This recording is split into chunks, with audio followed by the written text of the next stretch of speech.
اللہ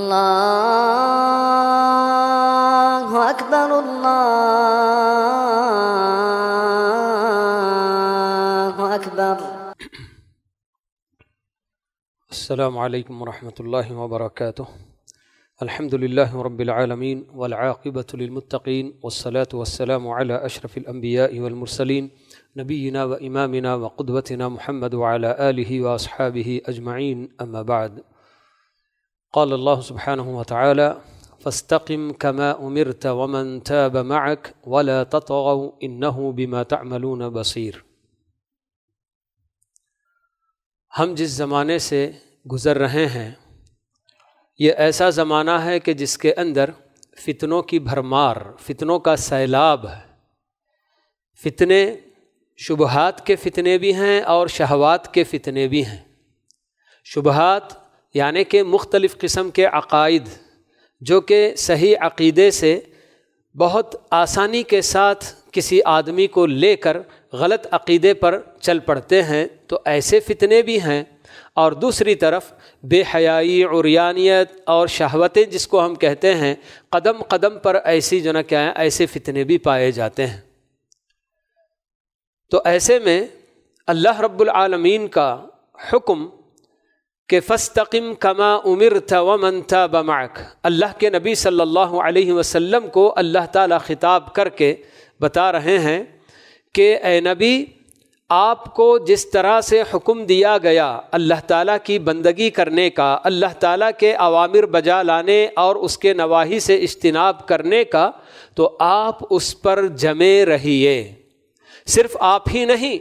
بلکہ آپ کے ساتھ جو لوگ شرک سے توبہ کر کے آپ کے ساتھ چلے آئے ہیں، ان سب کو بھی اللہ تعالیٰ یہی حکم دے رہے ہیں کہ استقم کما امرت ومن تاب معک، کہہ کر کہ آپ بھی اور آپ کے ساتھ جتنے لوگ شرک سے توبہ کر کے آپ کے ساتھ ہو گئے، ان سب کو یہ حکم ہے کہ جیسے حکم دیا گیا ہے ویسے جمے رہو، برقرار رہو۔ استقامت کس کو کہا جاتا ہے؟ آدمی کا ظاہر و باطن ایک جیسا ہو۔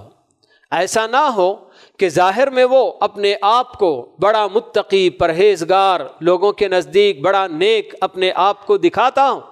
لیکن جب اندھیرے میں ہوتا ہے، اکیلے میں ہوتا ہے، تو پھر ایسے کام کر جائے کہ جس سے شیطان بھی شرما جائے۔ تو ایسا آدمی استقامت والا نہیں کہلا سکتا ہے۔ استقامت اس آدمی کو حاصل ہوتی ہے کہ جس کا ظاہر اور باطن ایک جیسا ہو، اور استقامت آدمی کو اس وقت حاصل ہوتی ہے جب آدمی کے اندر یہ جستجو پیدا ہو کہ نیکیوں کے راستے کیا کیا ہیں وہ تلاش کرے اور اس پر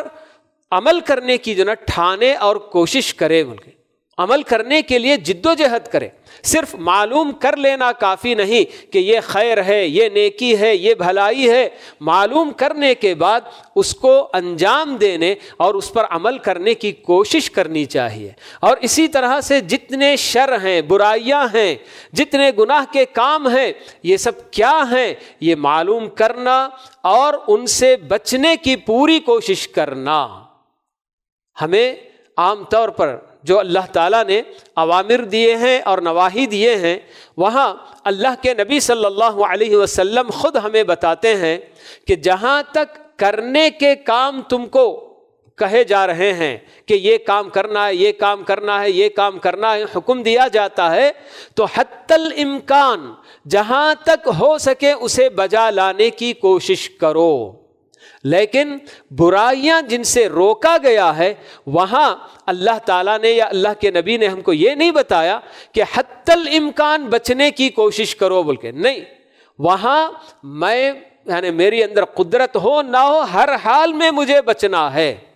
جو چیز کام کرنے کی ہے، عمل کرنے کی، جو بالکل اوامر جن کو کہا جاتا ہے، فرائض اور واجبات ہیں، تو ان کے تعلق سے ہمیں بتایا گیا کہ جہاں تک ہو سکے، کبھی ایسا بھی ہو سکتا ہے کہ تم سے کوئی چیز چھوٹ بھی جائے، لیکن جتنا ہو سکے کرنے کی کوشش کرو. جیسے اللہ تعالیٰ ایک اور جگہ بتاتے ہیں کہ فاتقوا اللہ ما استطعتم، جتنا تمہارے بس میں ہے اتنا اللہ سے ڈرو بول کے. لیکن اللہ کے نبی صلی اللہ علیہ وسلم بھی اسی حدیث یا اسی آیت کی ترجمانی میں بتاتے ہیں کہ اذا امرتکم بامر فاتوا منہ ما استطعتم واذا نہیتکم عن شیء فانتہوا،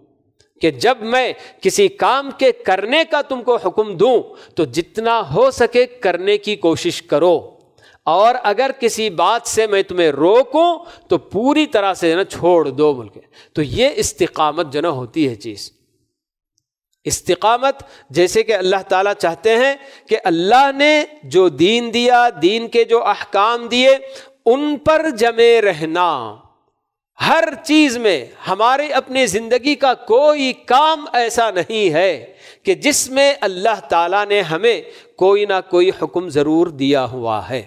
کوئی کام ایسا نہیں کہ جس میں اللہ کا کوئی حکم نہیں بول کے. تو ہمیں کوئی بھی کام اپنا کرنے سے پہلے اللہ کا اس میں کیا حکم ہے. میں جو کپڑے پہن رہا ہوں اس یعنی کہ جو جس ہیئت میں پہن رہا ہوں کپڑے، چاہے وہ مرد ہوں عورت ہوں، ان کو سوچنا چاہیے کہ یہ میں جو پہننے جا رہا ہوں میرا رب اس کی اجازت دیتا ہے کہ نہیں دیتا ہے، مجھے کیسے پہننا چاہیے،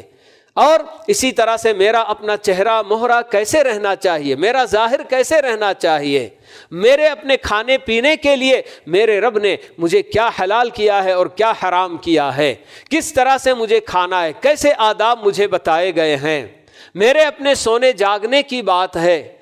ہر چیز کے اندر اللہ تعالیٰ نے میرے اپنے تعلقات، کہ میرے اپنے ماں باپ کے ساتھ میرے تعلقات کیسے ہیں، اور اگر شوہر ہے تو بیوی اور بچوں کے ساتھ، بیوی ہے تو اس کے اپنے شوہر اور بچوں کے ساتھ اس کے اپنے جو نا تعلقات، اس کے اپنے حقوق کیا ہیں، یہ سب جب آدمی سب کچھ دین کی ساری باتیں اس پر جب نہ عمل پیرا ہوتا ہے اور ہر چیز جان جان کر دین کی ہر بات کو دیکھ سمجھ کر اور جان کر اس پر عمل کرنے کی کوشش کرتا ہے، تو تب اس کو استقامت حاصل ہوتی ہے. تو یہ کوئی معمولی بات نہیں ہے یہ استقامت. اسی وجہ سے اللہ کے نبی صلی اللہ علیہ وسلم پر ذرا بڑھاپا جلدی طاری ہو، یعنی کہ سفید بال وغیرہ جلدی نظر آ گئے آپ کے سر پر، تو صحابہ پوچھتے ہیں کہ اللہ کے نبی کیا بات ہے، اتنی جلدی آپ بوڑھے ہونے لگ گئے بول کے. تو اللہ کے نبی صلی اللہ علیہ وسلم کا جواب یہی ہوتا ہے کہ شیبتنی ہود و اخواتها، سورہ ہود اور اس جیسی سورتوں نے مجھے بوڑھا کر دیا. تو حضرت عبداللہ بن عباس رضی اللہ تعالیٰ عنہ بتاتے ہیں کہ آپ کا یہ جواب شیبتنی ہود جو آپ نے بتایا، اس کی وجہ یہ ہے کہ اسی سورے میں اللہ تعالیٰ کا یہ حکم آپ کو دیا گیا، فاستقم کما امرت. تو اس حکم سے زیادہ شاق، یعنی اس سے بڑھ کر تکلیف دے اور کوئی حکم آپ کو نہیں دیا گیا، کہ جیسے آپ کو حکم دیا گیا ہے اس پر آپ جمے رہیے بول کے. تو یہ استقامت معمولی بات نہیں ہے. تو یہ اصل استقامت آدمی کے اپنے دل کی استقامت ہوتی ہے. آدمی کا دل جب مستقیم ہو جائے، سیدھے راستے پر اگر آ جائے، تو اس کے اپنے دیگر سارے اعضاء، اس کی آنکھ، اس کے کان، اس کے جو نا کیا ہے ہاتھ پیر، اس کی شرمگاہ، سب بالکل سیدھے ہو جاتے ہیں. اسی لیے اللہ کے نبی صلی اللہ علیہ وسلم ہم کو بتاتے ہیں کہ الا ان فی الجسد مضغہ اذا صلحت صلح الجسد کلہ واذا فسدت فسد الجسد کلہ.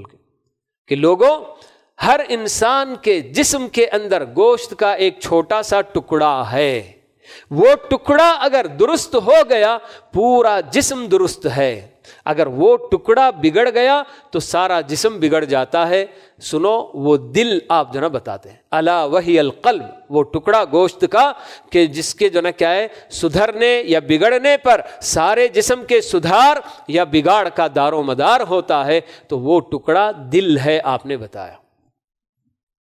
تو یہ سر و علن میں، یعنی کہ بالکل یعنی کہ کھلے عام بھی اور ذرا چھپ چھپ کر بھی اللہ تعالیٰ سے جو ڈرنے والے بندے ہوتے ہیں، تو ایسے بندوں کو استقامت حاصل ہوتی ہے. لیکن اس کا یہ مطلب بھی نہیں کہ استقامت کا کہ آدمی دین پر عمل کرنے کے معاملے میں غلو کرنے لگ جائے۔ اسی لیے اللہ تعالیٰ نے جہاں یہ حکم دیا فاستقم کما امرت ومن تاب معک، تو فوراً ساتھ میں یہ بھی ملا کر اللہ نے کہہ دیا ولا تطغوا، اور حد سے آگے مت بڑھو، بول کے جتنا اللہ تعالیٰ نے کرنے کا حکم دیا ہے اتنا کرو، تم اپنی جانب سے کرنے کے اندر عمل کرنے میں اس قدر بالکل آگے مت بڑھ جاؤ کہ حد سے تجاوز کر جاؤ اور غلو جس کو کہا جاتا ہے غلو کرنے لگ جاؤ، یہ بھی درست نہیں ہے۔ تو یہ اللہ تعالیٰ کی طرف سے ہمیں جو نا زبردست حکم یعنی استقامت کا، اور یہ استقامت چونکہ آدمی کو کبھی تھوڑی دیر کے لیے حاصل ہوتی ہے، پھر آدمی پٹری بدل لیتا ہے، ٹریک سے جو نا نکل جاتا ہے، ہٹ جاتا ہے، پھر آتا ہے، پھر ٹریک بدلتا ہے، یہ ہوتے رہتا ہے انسان کے ساتھ۔ تو اسی لیے اللہ رب العالمین نے ہمیں دعا سکھلائی، ہر نماز کی ہر رکعت میں ہم اللہ تعالیٰ سے ہمیشہ دعا کرتے ہیں اہدنا الصراط المستقیم کہہ کر کہ پروردگارا ہمیشہ تو ہمیں سیدھے راستے کی رہنمائی کر۔ کوئی آدمی یہ نہ سمجھے میں تو الحمدللہ ہدایت پر ہوں، ایمان پر ہوں، اب مجھے یہ دعا کرنے کی کیا ضرورت ہے؟ نہیں، قدم قدم پر ہم اللہ رب العالمین کی رہنمائی اور اس کی ہدایت کے محتاج ہیں۔ ہم کبھی بھی اللہ تعالیٰ کی رہنمائی اور اس کی ہدایت سے بے نیاز ہو ہی نہیں سکتے۔ تو یہ اہدنا الصراط المستقیم، یہ جو نا کیا ہے، اسی استقامت پر ثابت قدم رکھنے کے لیے اللہ تعالیٰ سے ہم بار بار دعا کرتے رہتے ہیں۔ لیکن افسوس کہ ہم کو نہیں پتہ چلتا ہے، ہم خود جانتے نہیں ہیں کہ ہم کیا مانگ رہے ہیں اللہ تعالیٰ سے۔ یہ بہت بڑی ہماری اپنی جو نا کیا ہے کمزوری ہے۔ اسی لیے میں بار بار ہمارے اپنے سارے ہی لوگوں سے درخواست کرتا ہوں کہ جو دعائیں اللہ تعالیٰ نے قرآن میں سکھائی ہیں، اللہ کے نبی صلی اللہ علیہ وسلم نے ہمیں سکھائی ہیں، ان کو صرف یاد کرنے پر اکتفا نہ کیا جائے بلکہ ان کا معنی اور مطلب سمجھنے کی کوشش کی جائے، تب آدمی کو مزہ آتا ہے مانگنے میں بھی کہ میں کیا مانگ رہا ہوں میرے رب سے۔ تو یہ ربنا آتنا فی الدنیا حسنہ وفی الآخرۃ حسنہ وقنا عذاب النار بار بار کرنے والے دعا کرتے ہیں، مگر کتنے ایسے لوگ کہ ان کو نہیں معلوم کہ میں کیا مانگ رہا ہوں اللہ تعالیٰ سے بول کے۔ لیکن جب آدمی ان کا معنی اور مطلب سمجھتا ہے تو تب یقیناً اس کے اپنے دل سے دعا نکلتی ہے کہ میں میرے رب سے یہ مانگ رہا ہوں۔ تو ویسے ہی اہدنا الصراط المستقیم بس پڑھ کے ختم کر لیتے ہیں ہم لوگ، لیکن میں اللہ تعالیٰ سے کس چیز کی جو نا رہنمائی چاہتا ہوں اور میں کیا دعا کر رہا ہوں، یہ سب اگر سمجھ کر آدمی اس کو جو نا پڑھے تو پھر یقیناً اس کے دل سے دعا نکلتی ہے، اور جو دل سے دعا نکلتی ہے تو اثر رکھتی ہے، اللہ تعالیٰ اس کو ضرور قبول بھی کرتے ہیں۔ تو یہ چیز ہونی چاہیے۔ تمام دعائیں جتنی بھی، یہی وجہ ہے کہ آج ہم دیکھتے ہیں کہ ہمارے اپنے پاس جو دعائیں کی جاتی ہیں، جیسے اب دعائے قنوت وغیرہ میں بھی چونکہ معنی مطلب نہیں سمجھ پاتے ہیں، تو ایسی جگہ جہاں اللہ تعالیٰ کی بزرگی بیان کی جاتی ہے، اللہ تعالیٰ کی پاکی بیان کی جاتی ہے، وہاں بھی لوگ آمین آمین جو نا کہہ لیتے ہیں۔ کیوں؟ اس لیے کہ ان کو نہیں معلوم کہ بس وہ یہ سمجھتے ہیں کہ عربی میں جو بھی کہا جاتا ہے وہ سب دعا ہی ہے، اس پر آمین بولنا۔ یہ جو نا ہماری حالت ہے، ہم دنیا کی ہر چیز سیکھنا چاہتے ہیں، لیکن یہ اتنی پیاری زبان، جس زبان میں میرے رب کا کلام ہے، اس کلام کو سمجھنا میرے لیے کتنا ضروری ہے، اس زبان کو میں سیکھنے کے لیے کوئی وقت نکالنا بالکل بھی نہیں چاہتا۔ دنیا کے ہر کام کے لیے میرے پاس وقت ہو سکتا ہے، مگر عربی زبان سیکھنے کے لیے تھوڑی بہت کچھ سیکھ لوں کہ جس سے جب جب قرآن پڑھتا ہوں یا پھر جو نا امام کے پیچھے پڑھوں یا پھر دعائیں کروں تو میں خود سمجھ سکوں کہ میں کیا مانگ رہا ہوں اور میرا رب مجھ سے کیا کہہ رہا ہے۔ براہ راست آدمی جتنا سمجھ سکتا ہے، دوسرے لوگ جب بتائیں گے تو پتہ نہیں کیا جو نا صحیح ترجمانی کرتے ہیں نہیں کرتے ہیں، کہاں وہ کیا جو نا خیانت کریں گے ترجمہ کرنے میں، کیا کریں کچھ نہیں معلوم آپ کو۔ میں تو آج یہی کہتا ہوں کہ اگر صحیح معنوں میں مسلمان اس بات پر توجہ دینے لگ جائیں کہ ہم کو عربی زبان ضرور سیکھنی ہی ہے، اور خود سیکھ کر جب اللہ کا کلام اور اللہ کے رسول کا کلام براہ راست سمجھنے کی کوشش کریں گے تو ہم مسلمانوں کے اندر جو یہ فرقے بنے ہوئے ہیں، بٹے ہوئے ہیں، اختلافات کی ایک خلیج جو حائل ہے، یہ سارے اختلافات بہت حد تک انشاءاللہ ختم ہو جائیں گے۔ مگر افسوس کہ جو نا ہم مسلمان اس پر توجہ نہیں دیتے ہیں۔ بہرحال ایک دوسری چیز کی طرف میں چلا گیا، یہاں بس یہ کہنا ہے کہ استقامت کی دعا، استقامت اتنی اہم چیز ہے کہ جس کی وجہ سے اللہ رب العالمین نے اپنے کلام کے اندر ہمیں یہ دعا جو نا سکھا دی، جی اہدنا الصراط المستقیم کہہ کر۔ ویسے ہی آج بھی جو دعائیں قنوت کے اندر کی گئی، ربنا لا تزغ قلوبنا بعد اذ ہدیتنا، ہم کو دعا سکھائی گئی، یہ بھی جو نا استقامت کے لیے دعا ہے کہ اے پروردگار تو نے ہمیں جو ہدایت دے دی، اب اس ہدایت کے بعد ہمارے دلوں کو تو ٹیڑھا نہ کر دے۔ یہ ہم تو اللہ تعالیٰ سے دعا کر رہے ہیں، یہ سب استقامت ہی جو نا اللہ تعالیٰ سے ہم مانگ رہے ہیں۔ تو یہ استقامت بہت اہم صفت ہے جو ایک مومن کو اگر حاصل ہو جائے، نصیب ہو جائے، تو پھر اس سے بڑھ کر اس دنیا میں اور کوئی چیز اس کی ضرورت نہیں ہوگی۔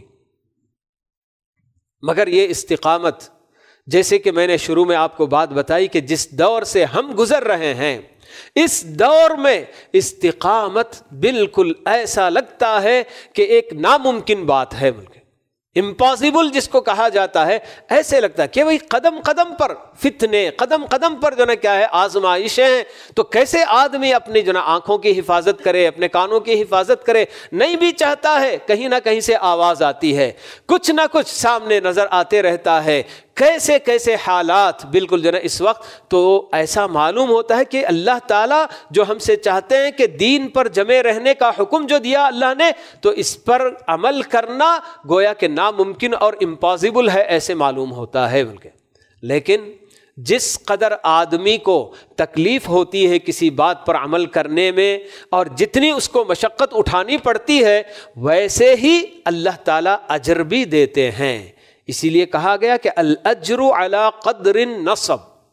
آدمی جتنا تھکے گا عمل کرنے میں، جتنی اس کو مشقت ہوگی، جتنی تکلیف ہوگی، اتنا ہی اجر بھی اس کو زیادہ سے زیادہ دیا جائے گا۔ اسی لیے پیارے نبی صلی اللہ علیہ وسلم ہم کو ایک حدیث کے اندر بتاتے ہیں کہ آخری زمانہ، قیامت کے قریب والے زمانے میں دین پر قائم رہنا،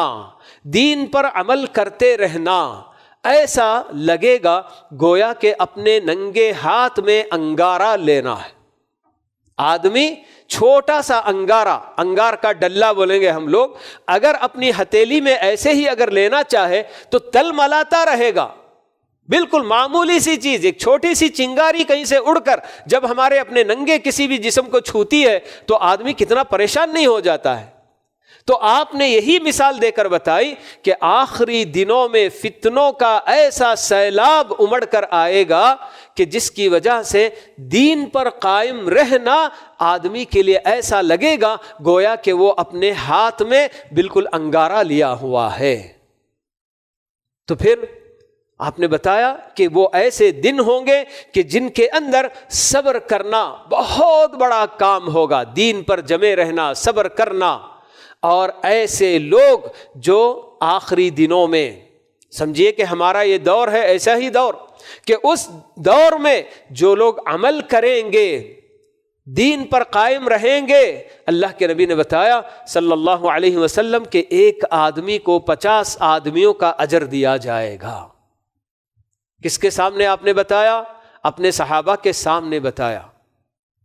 صحابہ فوراً پوچھنے لگے اللہ کے نبی، کیا یہ 50 آدمیوں کا اجر جو ان کو ملے گا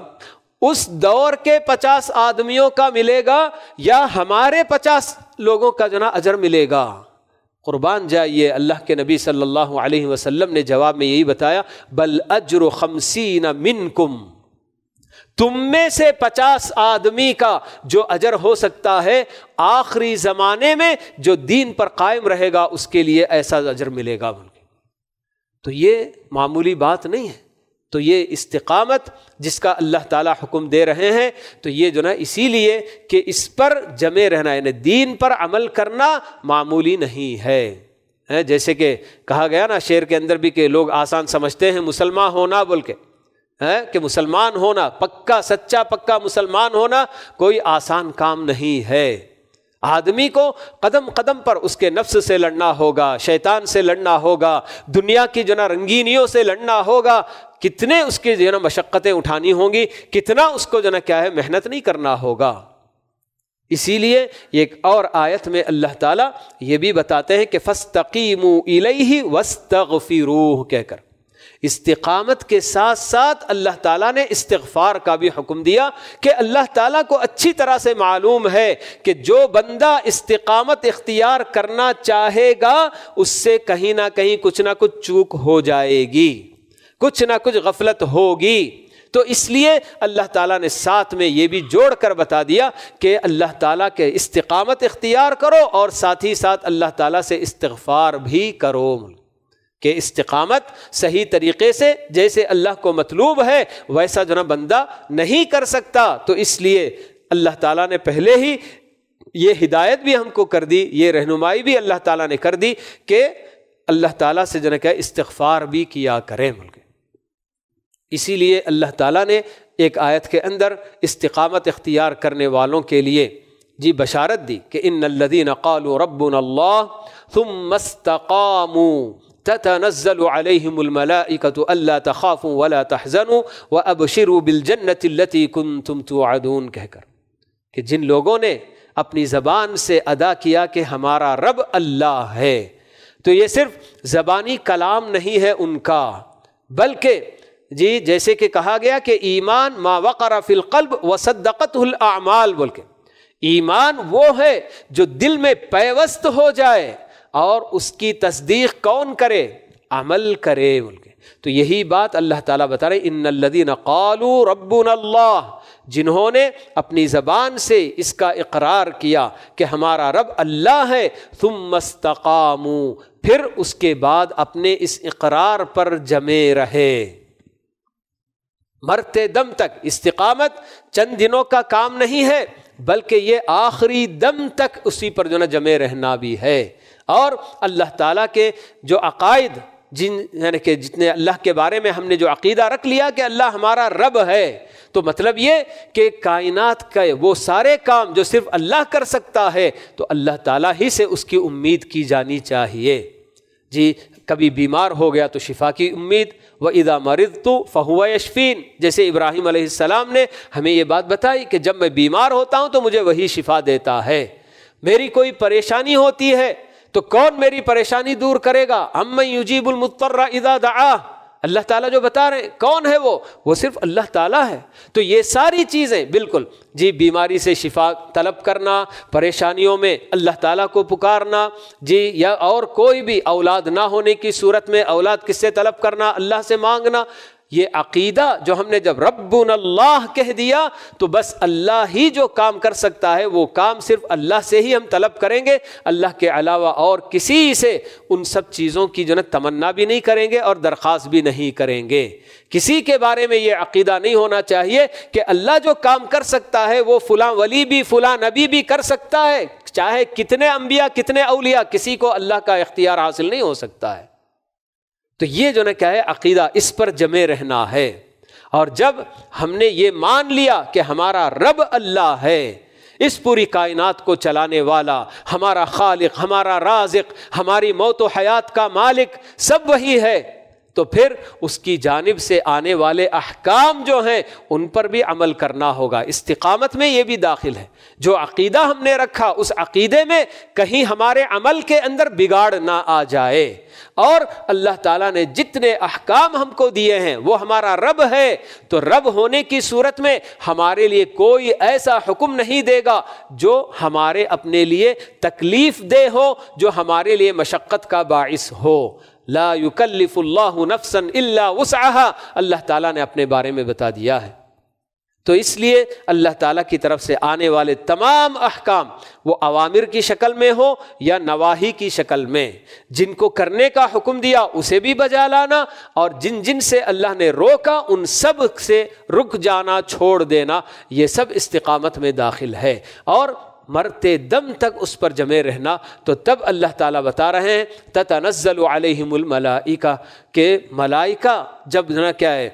روح نکالنے کے لیے آئیں گے تو اسی وقت ان کو بشارتیں دیتے جائیں گے کہ اب آپ کو جو کچھ چھوڑ کر آ رہے ہیں اس پر غم بھی کرنے کی ضرورت نہیں، اور آگے تمہارے ساتھ کیا ہونے والا ہے اس پر تم کو کوئی خوف بھی کرنے کی ضرورت نہیں، کہ تمہارے ساتھ بہت اچھا معاملہ ہوگا، اور جو چھوڑ کر آئے اس سے بھی کہیں زیادہ، بلکہ اس کا تو کوئی شمار ہی نہیں جو دنیا میں ہم چھوڑ کر جاتے ہیں، اور آخرت میں اللہ تعالیٰ جو دینے والا ہے، ان دونوں کا کوئی جو ہے کہ تناسب ہی نہیں ہے۔ تو یہ جو ہے بشارتیں اس وقت دی جاتی ہیں۔ تو اسی لیے اللہ کے نبی صلی اللہ علیہ وسلم کے پاس ایک صحابی عبداللہ بن سفیان بن عبداللہ رضی اللہ تعالی عنہ پوچھتے ہیں اللہ کے نبی صلی اللہ علیہ وسلم سے کہ اے اللہ کے نبی، قل لی فی الاسلام قولا لا اسأل عنہ احدا بعدک، یا بعض روایت میں غیرک بول کے، کہ اے اللہ کے نبی آپ مجھے اسلام کے تعلق سے یا اسلام کے اندر ایک بات ایسی بتا دیجئے کہ اس کے بعد اس کے تعلق سے آپ کے بعد میں کسی سے پوچھنے کی ضرورت بھی نہ محسوس کروں۔ تو آپ اسی آیت کی روشنی میں ان کو وصیت کرتے ہیں کہ قل آمنت باللہ ثم استقم، ایک بات بالکل جو سب کو شامل ہو، بس یہی ہے کہ تم آمنت باللہ کہو اور پھر اس پر جم جاؤ۔ اللہ پر ایمان لانے کی بات، جب اللہ پر ایمان لا لیا تو اس کا مطلب یہ کہ اللہ تعالیٰ کی طرف سے جو جو احکام ہیں ان سب پر ہم کو جمے رہنا ہے۔ اللہ کن کن چیزوں پر کیا ایمان رکھنے کا حکم دیتا ہے، کیا عمل کرنے کا حکم دیتا ہے، کن کن باتوں سے رکنے کا حکم دیتا ہے، کیا ہے، ساری چیزوں پر جو نا وہ آ جائے گی چیز۔ تو اسی لیے آپ نے مختصر سی یہی نصیحت ان کو کی کہ قل آمنت باللہ ثم استقم کہہ کر۔ تو بہرحال یہ استقامت بڑی اہم صفت ہے، ہر بندے کو یہ چیز نصیب نہیں ہوتی، اور خاص کر اس زمانے میں بہت کم ایسے اللہ کے بندے ہوں گے جو اللہ تعالیٰ کے دین پر ہر معاملے میں، ہر چیز میں اللہ تعالیٰ کی جو نا باتوں کا خیال رکھ کر اپنی زندگی گزارنے کی کوشش کرتے ہوں۔ کچھ کاموں میں کر لیتے ہیں، کچھ کاموں میں بندہ پیچھے رہ جاتا ہے، مخالفتیں کرتا ہے، گناہ کر جاتا ہے۔ تو بہرحال اللہ تعالیٰ سے ہمیں ہمیشہ جو نا دعا کرتے رہنا چاہیے، ربنا لا تزغ قلوبنا بعد اذ ہدیتنا، یہ جو دعا اللہ تعالیٰ نے ہم کو سکھائی، اور اہدنا الصراط المستقیم، یہ سب جو نا کیا ہے، سوچ سمجھ کر اچھی طرح سے ہم کو جو نا اللہ تعالیٰ سے دل کی گہرائیوں سے یہ سب جو نا دعائیں کرنی چاہیے، تو اللہ تعالیٰ ہمیں انشاءاللہ استقامت کی صفت عطا فرمائے گا بإذن اللہ۔